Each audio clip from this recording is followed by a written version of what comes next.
Hey guys, welcome back to my channel RC Gardens here. So for today's vlog, this is gonna be the continuation of our previously videos that it talks about expanding our Mayana plants.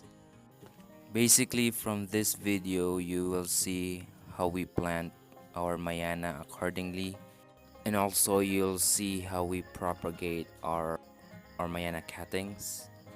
So right now you're watching me digging the soil. If you're new to my channel, please don't forget to like, share, subscribe. Of course, don't forget to hit notification bell so you will be updated to my latest videos that I'm gonna upload. So basically guys, ang gagawin natin dito, makikita nyo maraming mga shrimp plant. Ito yung mga tinatawag itong plant na to, shrimp. Ayan, shrimp plant.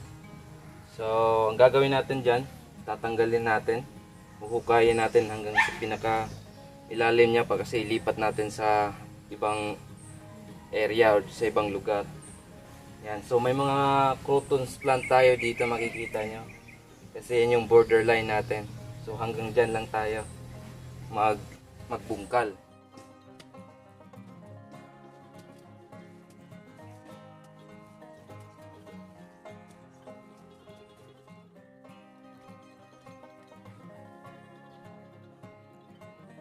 Alright, so this portion right here is already done.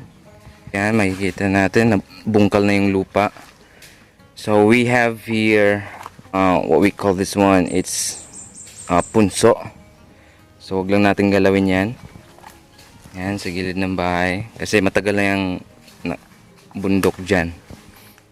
Lilinisan lang natin yan, yung mga damo.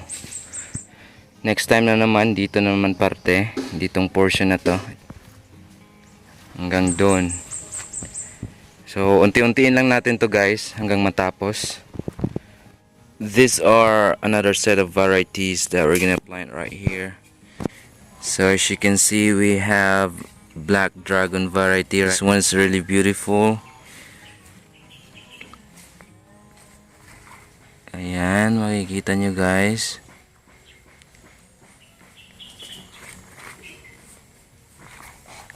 Yan, ito yung mga bago nating mga variety na itatanim natin dito sa pinagbungkalan natin.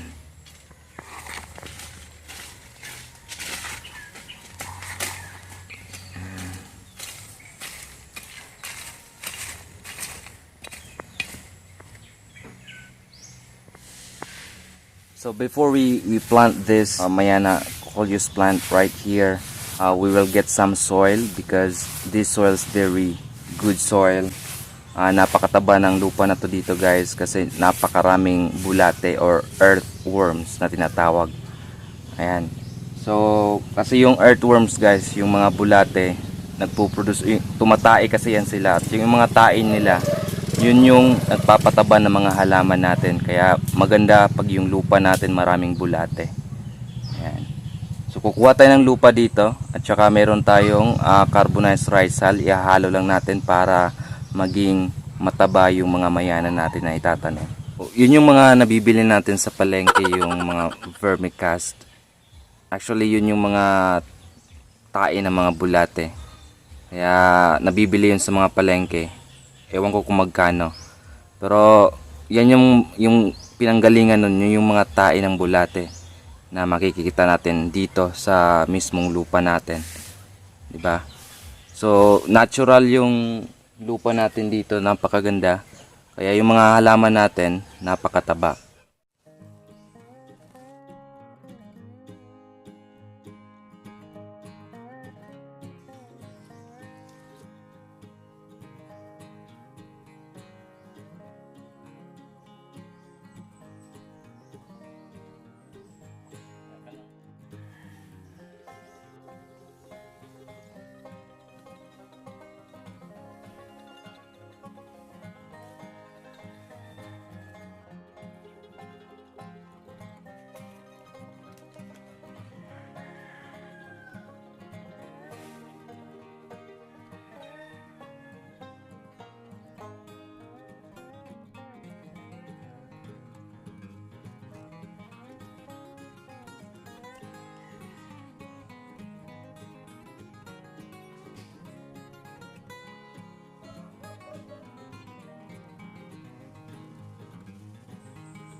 So I just finished making holes here. It has good enough space to our mayana to grow more bushy and lashy. So we made like 5-inch gap from each other. As you can see here, so we need a lot of coleus plant to plant here to fill in those holes that we made.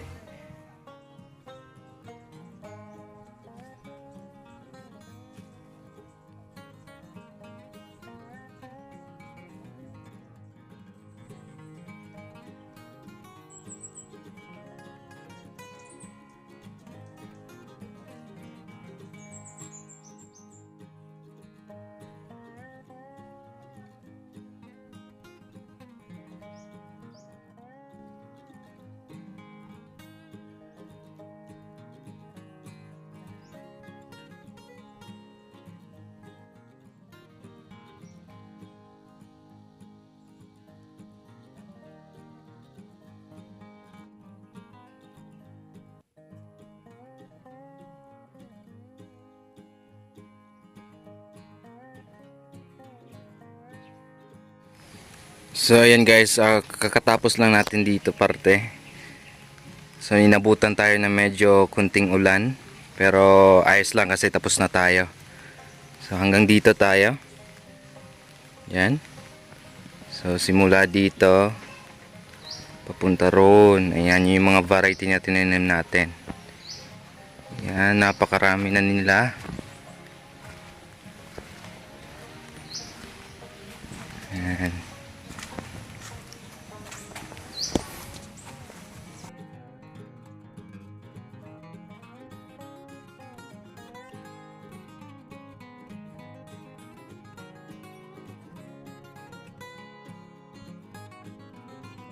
So may mga bagong cuttings tayo dito. Itatanim natin to ngayon. So may mga nakahilera na dito ng mga bagong mga pots na may mga lupa.